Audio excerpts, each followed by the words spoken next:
ซื้อดินลูกชายป่ะเข้ามาสบายซื้อดินดีวะสบายดีเด้อสบายดินเชียวบ่คันสมมุติว่าสิซื้อเอาเลยเนาะถามลูกไผ่ก่อนมักคนมักน้ำอยู่บ่นี่ตอนใดเด่นนี่เรากำลังเบิ่งอยู่นี่ตอนนี้วะทางเขาด้วยสิเดี๋ยวเราจงให้ใช่คือน้องตาตัวใดคือน้องตานี่เมนเลยบ่นี่ลังไม้ทั้งลังนี่เลยโอ้ติดกันเลยนะนี่น้องไงเส้น5อย่างนี้พี่ตัวนี้เส้นหาหนึ่งใดวะเส้นหาหนึ่งต่อรองได้อยู่บ่นี่ลูกไผ่ให้อยากโตได้นี่เห็นบ่ต่อรองก็ได้บ่ประมาณไหลบรุษ400,000บ่ลักซี่ไลแม่นลักซี่บรุษนี่แหละแต่ว่าเจ้าโตนำบ่อยู่แม่นประมาณ400,000แต่ว่าแถมเพื่อนพร้อมพี่น้องเนาะดินก็โอ้ดินก็ก็กว้างเติบอยู่ได้นี่พอดีแล้วมันนี่มีไดพร้อมนี่มีไฟนำเฮ้ยมีเพื่อนครัวพร้อมกันซื้อกวมกันกับดิน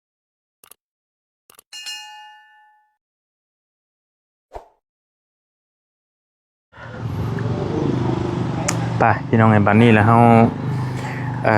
สีมาเบิ่งดินอีกตอนนึงเนาะที่อ้ายเราอยากให้มาประกาศขายให้ว่าซั่นพี่น้องไอ้เนาะอยู่ทางในพี่ได้อยู่ในบ้านเลยตัวนี้อยู่ใกล้ๆที่เป็นโรงเรียนเอิ้นโรงเรียนอีหยังเดี๋ยวจะให้เราไปอธิบายฟังอีกบัดนึงอยู่ลุ่มนี่บ่เฮือนน้องต้ามาปีนะน้องต้าหั่นสาวน้อยหั่นแม่มิกเขานะพี่น้องมางานดองเพิ่นอยู่ปีนะพี่น้องเนาะวลีสิพาพี่พาน้องมาเบิ่งอีกตอนนึงแล้วก็ลูกชายกำลังมาลูกชายบี้กำลังเข้ามาหาพี่น้องเพราะได้ยินน้องบี้ว่าถ้ามีเงินเพิ่นก็อยากได้อยู่ในเมืองหั่นนะน้องบี้คันว่ากันเก็บเงินได้เพิ่นก็อยากได้ดินอยู่ว่าซั่นอยู่ในเมืองคือกันแต่ว่าตอนนี้เราว่าคือว่าบ่ได้แพงปานใดตอนนี้เดี๋ยวมาเบิ่งนํกันพี่น้องเนาะว่าอยู่หม่องใดจุดที่แม่นอยู่หม่องใดแจได้บัดอันนี้บ่กำแพงอ้อมนี่บ่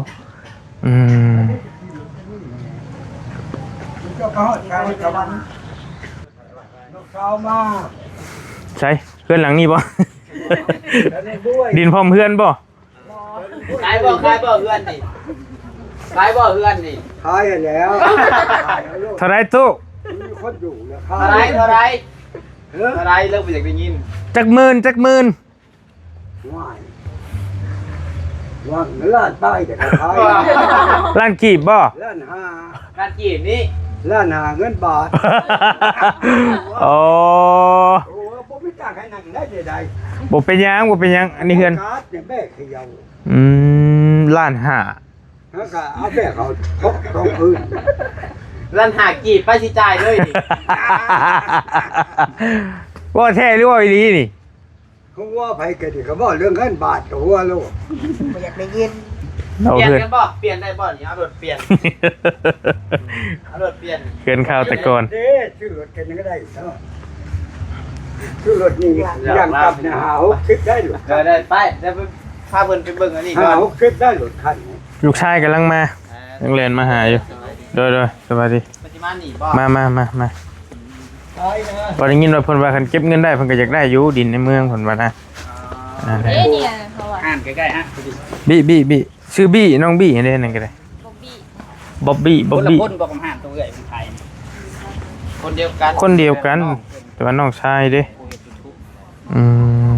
ตัวนี้ตัวได้อยากขายตัวนี้12คูณ28โอ้อันนี้เลยบ่อันนี้เลยสวัสดีเขาจงเลยเขาบริตั้มแมนเพราะว่าทางปล่อยเลยพี่น้องได้ครับบ่แม่นที่ตาบอดว่ายังไงก็ได้มีทางเข้าออกข้างในเนาะมีทางข้างในนี่เนาะประมาณนี้พุทธะเขาเพื่อนลังนั้นใหญ่เขาได้พุทธะต้นนี่เขาเพื่อนลังนั้นมานี่ก็หมายว่ามันมีเฮือนอีกหลังในแล้วก็ป้าไว้เลยไปทางเนี่ยจงเลยบ่สามารถตันได้นะ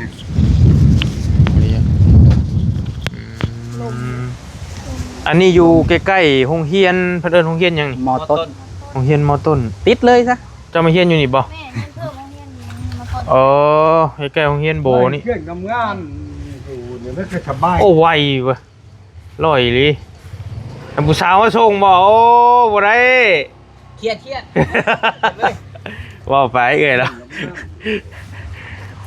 เฮ้ยซื้อดินให้ลูกชายบ่เข้ามาสบายซื้อดินดีวะสบายดีเด้อ สะพายดินเชียวบ่คันสมมุติว่าสิซื้อ เอาเลยเนาะ ถามลูกไผ่ก่อนมักคนมักน้ำอยู่บ่นี่ ตอนใด เด้นี่เรากำลังเบิ่งอยู่นี่ ตอนนี้วะ ทางเขาด้วยสิ เดี๋ยวเราจงให้ จงให้ ใช้เครื่องน้องตาตัวใดเครื่องน้องตานี่เมนเลยบ่ นี่ลังไม้ ทั้งหลังนี่เลย แม่นนี่ โอ้ติดกันเลยนะนี่พี่น้องเอ้ย มันอยู่ เอ้า ใกล้กัน คือเสียงดังแท้ มันอยู่ใกล้กันเลยได้หาเนาะ เออ นี่กัน เครื่องน้องตาอยู่นี่เลย ดีแล้วนี่ พี่น้องเอ้ยอืม ขาเงินไปเลยก่อน แม่นนี่ข้างเฮือนนี่วางสิเบิ่งง่ายกับวางคู่นี่ ค่าหอมมันไปเลย แม่น กอง ว่า ปูน ใช้ฮอดเผือกฮอดมันหัว แม่น ไปเบิ่ง เผือกมัน เอ้ บอล เอาหน้าทางก่อนหน้าทางเท่าไรประมาณเท่าไรนี่ไอ้ 15 หน้าทาง12 12 เมตร พี่ได้หามันเบิ่งคือน่ะแต่มันกว้าง12คือเจ้า สอง กา แต่พี่วะ นี่แหละนี่แต่นี่ไปจำหัวเลย จำหัวนี่ แม่น มานี่ เพื่อน แม่นพวกเพื่อนนะเหมาะพวกเพื่อน ได้อยู่หลังหนึงพอดีครอบครัวหน่อยหนึง แม่น เพื่อนนั้นโมเดิร์นเนาะ แม่ เป็นโมเดิร์นได้อยู่ อืม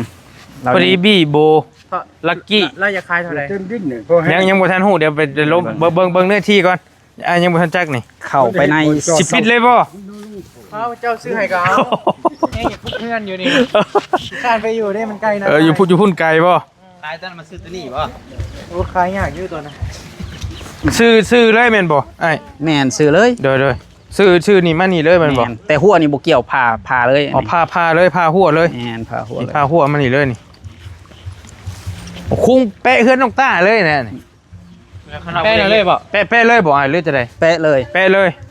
ติดหัวกับหัวเราเลยโอ้มันยาวเติบอยู่เลยพี่ 28เมตร เฮาต้อง แม่น ต้องถมไหม ผมได้เดือนหนึ่งเลยเนี่ย อืม ผมเลยบ่ได้อยู่เนาะเข้าใจ เดยสุดละขั้วพุ่นแหละพี่น้องมองมันกระตุก แม่น ห่างเท่ากันแหละประมาณเท่าไรมันยาวมัน 28 ประมาณ28เมตร เงาสเปด 28บวกลบ ทางหน้า12บ่11 12แม่น12 28 เมตร ติดกับมอต้นโรงเรียนมอต้น แต่ว่าสิบ่มีหน้าทางเพราะ แม่น เรือน แม่น เพิ่นประตูนี่บังหน่อยนึง แม่น ประตูบัง แต่กระทั่งเป็นทางแบบจงไว้อยู่แล้วเป็นบ่ แม่น บ่แม่นดินตาบอดนะ มีทางออกทางเข้าดินตาแจ้ง แม่น บ่แม่นดินตาบอด บ่เป็นดินครับ ดิ ดินในเองบ่ แม่นดินทั้งเมีย ดินทางภรรยาเรา ราคาเดี๋ยวประมาณเท่าไหร่ นี่ถามเลยได้อนี่เด้ ราคาเท่าไหร่ก็เพิ่นว่าอยากปล่อย150,000 เส้นห้าอย่างนี้พี่เอ้ยตัวนี้ เส้นหาหนึ่งใดวะ ลอง เส้นหาหนึ่ง ต่อรองได้อยู่บ่ นี่ กี่บ่ นี่ กี่บ่ ลูกไผ่ให้อยากโตได้นี่เห็นบ่ กี่บ่ ต่อรองก็ได้บ่ แสดงว่ามากกว่าเจ้า โอ้มากเลยนี่มากแล้ว สนใจเด้เผื่อเพิ่นอยากต่อรอง โอเคเข้าใจหม่องขายเลยบ่เอ้ยขอโทษ ตัวนี้ผมขายเลยอยากได้เส้นหาตัวนี้ครับ 150,000 บาท หรือว่ารถ PCX คันหนึง โดย หรือว่าเงินกีบกัน100 ล้านพี่น้องเอ้ยแม่นเลยได้เลยซื้อรถก็ได้คันห บ่ นึง เฮาบ่เอาดอกพี่เซ็กเจ้าซื้อดินเฮาเอา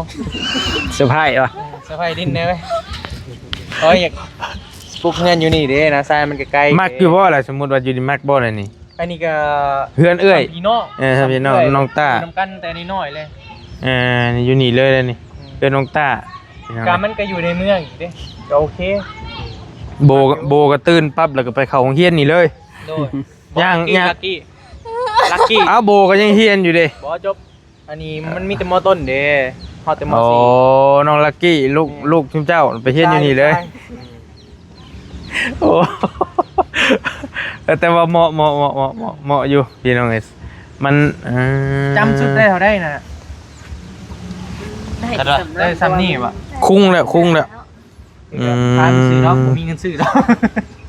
มอนกูนี่ก็บ่ได้แล้วเนาะ ก็เฮ็ดเทือนโมเดิร์นใส่ปึ๊บก็พออยู่ พอดีหลังนึง มันได้ลังหนึง ครอบครัวน้อยนะ ราคาปั้นนะตัวนี้ ครอบครัวน้อย มันต้องทมขึ้น เป็น อีก ใบขอบทองอย่างนี้คักแน่นบ่ แม่น กระตาดินขอบทองนำลายไฟเส แต่ ด ว่า วก มันต้องอันไหนอีกนี่ ทม ต้องทม ต้องทมดิน คันเช็ดแท้ก็ต้องทมปลูกเพื่อน ทม ใส่ แล้ว ทงหยุกนะหยุกขึ้นระดับนะพุ่นละ แม่น ชูกนี่กันเนาะ คันเพื่อเนี่ยก็แต่ทมเบิดบ่หลายดอกพื้นที่มันก็เฮาเบิ่งก็ โบราณไปเลยเนาะ แม่นบ่หลาย สำหรับคนที่มักแบบอยู่ในเมืองแล้วก็ราคาบ่แพง อืม ราคาบ่แรง ทางเขาบ่ยะ ทางเขาบ่ยาก ขีดเด้ แม่นลงมาหน่อยหนึงพี่น้องเดี๋ยวสิพาไปเบิ่งหน้าทางจังหน่อยคุ้งนี่เลยนี่คุ้งนี่เลยพัวนี่เลยเฮามายืนระหว่างกลางมันก็โอเคอยู่เด้เนาะปลูกเฮือนเฮาก็เยื้องๆมาระหว่างนี้สมมุติว่าแล้วก็จงหน้าบ้านหน้าบ้านไว้ หลังบ้านก็ว่าไว้เฮ็ดนั่นเฮ็ดนี่เฮ็ด โดย ครัวเปิดหั่นน่ะ โดย ที่ว่าน้อยก็บ่น้อยได้กันเฮ็ด แม่น ใหญ่เติบ ได้ขวดดินมันบ่เพียงเนาะมันคือ แม่น สำหรับคนงบหน่อยนี่ เงื่อ ค่ะ อืม แต่พอได้อยู่นะ ต้องให้เบลขาย ลองเบิ่งว่า เพราะว่าเราเคยขายเครื่อง เป็นงานเนาะ งานเข่าอีกแล้วเราชิว งานเขาอีกแล้ว เอา เบิ่งซองไอ้น้อง ลองไง เอาโบ ขายดินให้เราเบิ่งเอา ลองมือดู ได้ผมเคยขาย ลองน้องก่อนก็ได้นะ โอเค เอาไปฮะมันจะพูดเลยฮะมันจะหน้าทางนั่นลามมาเลย ว้าวนี่เกินอะไร เมนว้าวแล้วไปเบิ่งคักรายละเอียดนะดิรายละเอียดแล้วก็แจ้งลามมาให้ผู้สาวขายเบิ่งพี่น้องจะประมาณไปจัก เบิ่งอย่างนี้ว่า แม่น สู้เพื่อนเราอยู่เลยจังนี่เลยบอก นี่โอเค นี่บอกอยู่โอเคสบายดีเด้อพี่น้องเด้อมีกามา เรื่องเพื่อนเรื่องดิน การก่อนจะได้ ตายนี่เราก็ยัง อันนี้ก็อยากขาย เอาเลย ผมมันก็กว้างแล้วคันว่านั่นน่ะเนาะ เรื่องเพื่อนเรื่องดิน ตัวนี้เลยบ่ เอ้ย พี่น้องกันนี่ แม่นพี่น้องกัน เอาหมด เราบ่ได้อยู่เลยเราก็จะขายคือกันแต่ว่า เท่าไหรบาทนี่ ขายเท่าไหร่ไม่ขายเท่าไหร่ ข้าวก็ได้ 3-4แสนนี่แหละแม่น สี่ บ่ แสนเราอยาก พอได้เฮือนพร้อม แม่น แต่ว่าดินตัวนี้ของเรา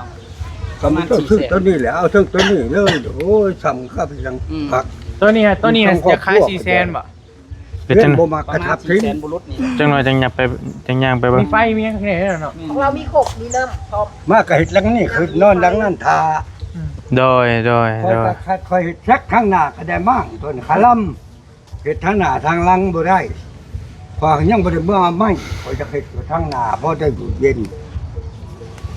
แต่ว่าทางนี้เป็นทางแบบอันนั้นแน่นอนอยู่แล้วเนาะ บ่ทางไม่ทางทางบ่ตัน จงไว้เลย ตามเราว่ะทางบ่ตันตัดมุ้ยทางเข้าได้พี่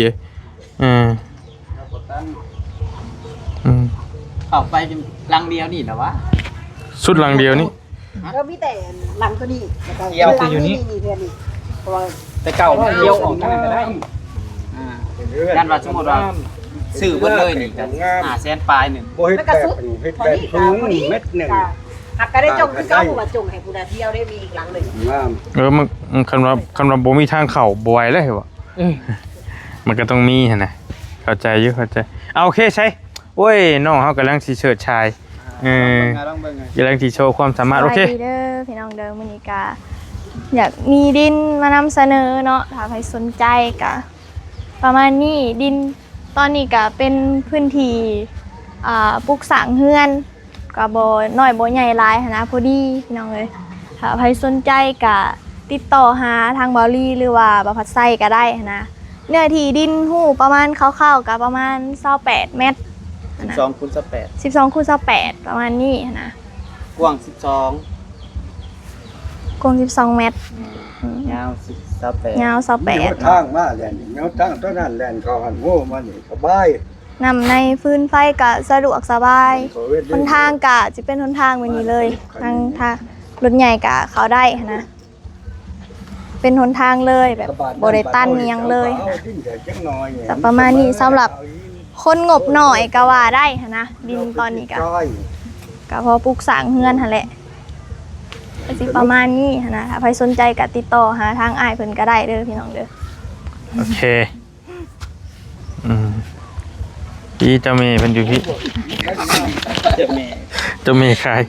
เจะมีนักการขาย เลยเอาสบายดีเด้อลูกค้าเนาะมื้อนี้เฮาก็มีดินตอนหนึ่งที่จะมาขายเนาะลูก ทัน ค้า ที เนาะ เห็นบ่ ยาว28เนาะแม่นบ่ยาว28เมตรเนาะแล้วก็กว้าง12พี่น้องเอ้ยดินนี่ก็แถวในเมืองนี่แหละพี่น้องเอ้ยในละแวกตัวเมืองเฮานี่แหละไปมาสะดวกห้านค้าสะดวก ขึ้นกับบ้าน บ้านไสอุดมเมืองอุดมพรอุดมไม่ใช่เมืองอุดมพรเนาะแขวงสะหวรรค์เขตเฮาเองนี่แหละพี่น้องเอ้ย เรียนมต้น โดย เซโน เว้าเองซะ ใจเย็นใจเย็น หยอกเด้อก็จริงจังพี่น้องมาขายดินอลีหอมนี่เนาะขายในราคา150,000 บาทพี่น้องเอ้ยทางไปมาสะดวกพี่น้องเอ้ยบ่แม่นดินตาบอดไปมาได้พี่น้องเอ้ยถ้าว่าใครสนใจก็ติดต่อมาหาทางอ้ายเพิ่นเด้อพี่น้องเนาะกับพร้อมขายพี่น้องเอ้ย โอเคคักโอเคก็ประมาณนี้แหละพี่น้องนี่เนาะแต่ว่าอ้ายเราเอาตื่มอีกหน่อยนึงว่ามีตัวนั้นเพิ่นก็อยากขายพอตู้เราอ่ะแล้วถ้าว่าอยากได้กว้างแน่นั่นซื้อควบกวมเป็นอันเดียวกับตัวนั้นเลยมีเฮือนพร้อมน่ะอยู่ได้เลยพี่น้องนี่เนาะเฮือนก็ยังมีไม้อยู่ได้น่ะพาไปเบิ่งได้บ่หน่อยนึงยาวๆไปเลยไปพี่น้องเอ้ย เบิ่งเด้อทาง ตัวเป็นหยัง โอเค บีอุ้มบีผมปะทะอย่างเดียวนะทางนี้ แล้วบ่อยู่เลยบ่ เอาเบิ่งรอบๆก็ได้บ่เป็นหยัง อ่า แม่นก็เว้าคร่าวๆก็ได้บ่แม่นว่าราคาจริงนะก็คร่าวๆว่าซั่น ข้าวๆเนาะ เพราะว่าเจ้าโตเพิ่นบ่อยู่เด้เอ้าก็ว่าตายโตบ่ได้ความเลิกนี่ไหลสำคัญเลยก็28เมตรเนาะแต่ว่าความกว้างนี่ มัน ป สิ ระมาณ กว้างกว่าเนาะ แม่นอันน่ะ 10 12บ่หน้าทางนี่ประมาณ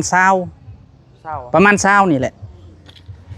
พอกำแพงหั่นล่ะว่าอ้าย แม่นจำกำแพ บ่ ง กว้างเติบอยู่แล้วนะพี่ กว้า เนาะ งเด้อ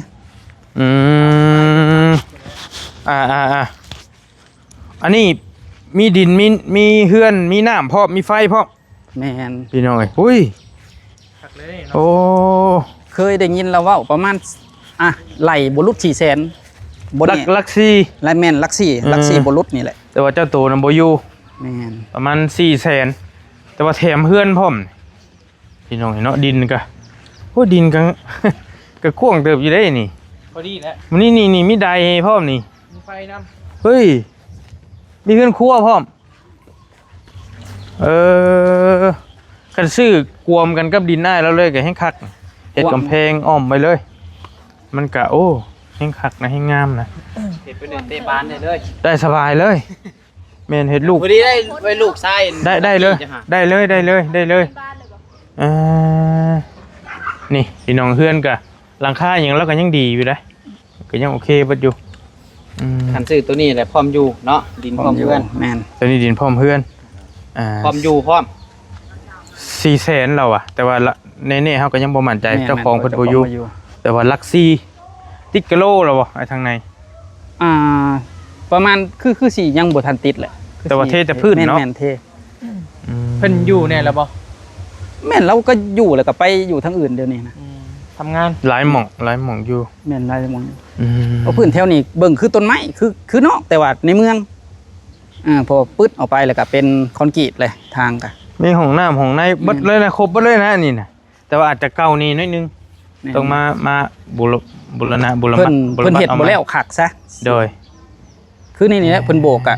ยังสีก็บ่ทันท่าไปยังหั่นน่ะ คือเพื่อนเฮานั่นแหละ แหม่ ดินจีพร้อมได้นี่พี่น้องตรงนี้นี่เห็นบ่นี่ผังนี้เรายังบ่ทันโบก แม่น บางทีบอกว่าดินจียังดีเลยนี่นะพอดีบี้มากเอารถมาจอดมาอย่างอยู่นี่ได้สบายเลยเฮ็ดแตงอยากแตงกิน ใจละลายเด้อใจละลาย ขอบใจยังเลย เนาะเสื้อผ้าอีก เฮ้ยคัก เอามื้อใดสิเสื้อผ้าโทรมามีเสื้อผ้านะเบิ่งนี่ บ่มี ร้านนี้บ่ ว้านั่นเอาซื้อไผ่ลังนั่นยกมาเลย เอาหลังใดก็เอา ซอยไหนคือสะดวกเนาะปืนไฟนำใน แม่น แบบ แต่ว่าตอนนั้นบี้ยังบ่ทันเห็นตัวอยู่นาน ผักบ่อยู่นะ ใกล้บ่อยู่นะ ก็บ่ได้ไกลก็ทางเวเจ้าผ่านมากี่นี่ได้ทางเวเลี้ยวเข้าไปอุทุมพรหมองห่านเจ้าเลยเช็คมาหน่อยนึงฮะ แต่มันเป็นดินแคมทางบ่ตัว เข้าไปประมาณ100ปลายเมตรนี่แหละ ทางยางดำเนาะทาง แม่นซื้อเลยเหมาะเลยคันอยู่หั่นกะ บ่เลย ใกล้ บ่ได้ตัวน่ะ ๆมันจะขาย500,000 ตัวนั้นหาตัวนั้นความกว้าง21ความยาว70ยาวนิดนึง เบิ่งตัวจริงจึงเห็นภาพ อ้าวก็บ่แล้วจะว่าน้ำอ้ายอยู่ว่าอยากมาเบิ่งดินแถวใกล้บ่แม่นบ่ ก็อยากได้ก็อยาก ก็ว่าแต่ แต่ ว่า ว่าหา บ่อ้ายว่าตัวนั้นน่ะสิเหมาะกับบี้กว่าตัวนอกน่ะมันใกล้ห้านจะได้สลอยแต่ว่านี่ก็เหมาะนี่ก็บ่ได้ไกลปานใดบ่มีทุนบ่ซั่นซะ แม่น โดย ย่านว่าความหมายย่านว่ามันบ่อยากอยู่ในก็อยู่พุ่นก็คักโล่งเด้ มันเฮ็ดได้หลายอย่างตัวน่ะ เด้ออันนี้น่าจะเป็นหม่องพักอาศัย แม่น ซื้ออันนี้นะ อันนี้เฮ็ดสวนเฮ็ดหยังก็ได้ แม่ ปลุ แต่ ก ว่า เพื่อนอยู่จริงจังตัวนี้แต่ตัวน่ะ แม่น สิเฮ็ดได้หลายอย่างต่อยอดได้คือว่าง่ายๆได้แม่นได้แต่เฮือนเฮ็ดหยังก็เฮ็ด เฮือนกับแนวอื่น เอาก็ประมาณนี้แหละพี่น้องไอ้เนาะมันพ่วงมากับอันนี้กับพี่น้องแล้วอันนั้นก็ดินแล้ว โดย อยู่ทางหลังนะอยู่ทางหลัง แต่ว่ามีเฮือนพอตู้เราบังนิดนึงบังทางหน้าแหละมันก็สิรู้สึกว่ามันอยู่ในนี่นิดนึงนะแต่ว่าก็โดยรวมนะเฮาเข้ามาอยู่กับสำหรับคนที่บริเวณใกล้เคียงบ่หรือว่าแบบกำลังอยากได้ดินอยู่ในเมืองหั่นน่ะก็เฮาก็ว่าเหมาะอยู่เด้อยู่นี่ก็ โดย อันนี้ก็400,000พร้อมเฮือนอยู่เลยตัวนั้น100,000ปลาย150,000อยู่ว่าเป็นเงินกี่ก็สักประมาณตีไปได้ว่า100 ล้านเนาะประมาณนั่นแหละ ประมาณนั้น ประมาณ100ล้านนี่แหละพี่น้องเนาะก็พออยู่งบบ่หลายงบบ่หลายแล้วก็ได้ดินในเมืองหั่นน่ะพี่น้องเนาะแต่ว่าคันคนใดมักไปเป๊ะหน้าทางอีหลีมันก็บ่แล้วมันก็บางน้อยนึงคือว่าหั่นน่ะบางเฮือนน้อยนึง ต้องตัวนั้นเนาะ แม่นมันต้องตัวนั้นคำว่ามักแบบอิสระมักสงบเสงี่ยมมักส่วนโตหั่นน่ะตัวนั้นสิโอเคกว่าตัวนอกพุทธดินเราคือกัน โดย นี่เนาะแต่ว่าตัวนี้ก็ใกล้ในเมืองใกล้โรงเรียนพาลูกเต้าย่างไปได้เลย ก็บ่ได้ห่างกันกับตัวนั้น ก็บ่ได้ห่างกันบ่ได้เนาะ เดี๋ยวไปเห็น หนึ่งไปจัก ย่างพาทงหน้ามาได้เลยนี่แม่นบ่นี่แก แม่น แม่น ใกล้ๆนี่ ขนาดเป็นดินหน้าเนาะ ๆดินหน้า ดินนาเก่าดินเฮือนดินนามันเป็นได้ทุกอย่างมันอยู่ช่วยเลย ดินไทย แม่นธรรมชาติ กันเลยนะ เฮือนที่มีธรรมชาติหมอบคนอยู่คันไว้เกษียณมาอยู่แห่งคักประมาณอายุประมาณ40-50นี่นะปลูกเฮือนปลูกหยังอยู่ คือเฮาไปอยู่เนาะมันเย็นตลอดปีหั้นนะมันลมหลวงบ่มีเฮือนบังตัวน่ะบ่มีเฮือนบังบ่มีต้นไม้บังแล้วก็ลมหลวงคือว่าเอาแหละขึ้นกับไอเดียแต่ละคนอยู่ ขึ้นอยู่กับผู้มักนะ แม่น คันโบเลยคันเจ้าให้เจ้าเลือกระหวังหมองนี้กับอยู่หั่น ถ้าหากว่ามีเงิน อยู่พุ่น มันเป็นนี่ได้อธิบายฟังในอยู่หั่นมันเป็นอะไร หันมันโล่งมันเย็นสบายกว่า อะไรแล้วก็ได้แบบธรรมชาติหั้นนะก็มักแบบธรรมชาตินี่หั่นนะเห็ดเงินสวนบ่หรือว่าเห็ดของแถวกระเมาะหั่นนะอยู่แถวนั้นหั่นนะก็โอเคเลยหั่นนะ สภาพแวดล้อมมันโอเคกว่าเนาะ แม่น มันโอเคกว่าราคาแต่ว่าราคาก็แพงกว่าได้ โดย พี่น้องต้องยอมรับว่าราคาก็แพงกว่าแล้วก็ต้องได้ถมดินอีกหลายเติบหลายเติบนี่ก็ได้ถม โดยคะแนนว่าซื้อตัวนี้นี่ได้2ตอนซื้อตัวนั้นได้ตอนเดียว แม่นแหละ ตัวนั้น500,000ตัวนี้ก็รวมๆกับประมาณ500,000 น้อย 500,000 คันซื้อ2ตอนนี่ก็ประมาณ500,000 ๆประมาณกัน ตอนเดียว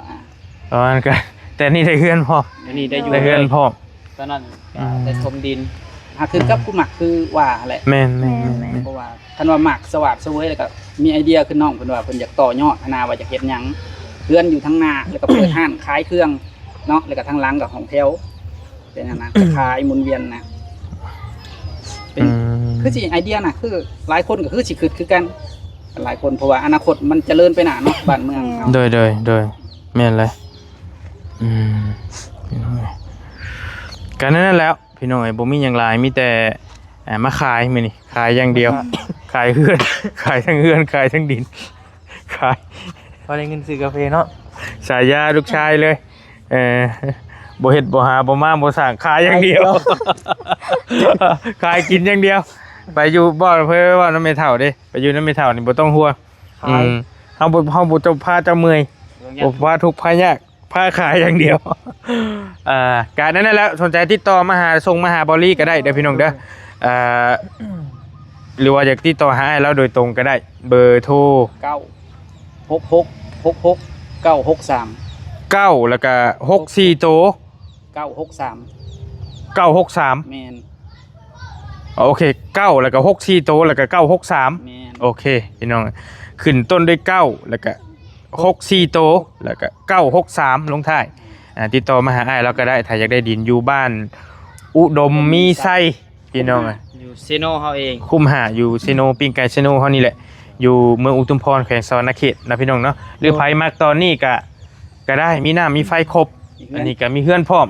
มาอยู่ได้เลยหอบกระเป๋ามาอยู่ได้เลยตอนนี้ก็สบายมีตะดินใบตะดินอีหยังข้างในเบัดเลยเนาะ แม่น เบัดซองเลยพี่น้องเนาะไปแล้วพี่น้องบ๊ายบาย สบายดีเด้อ อืม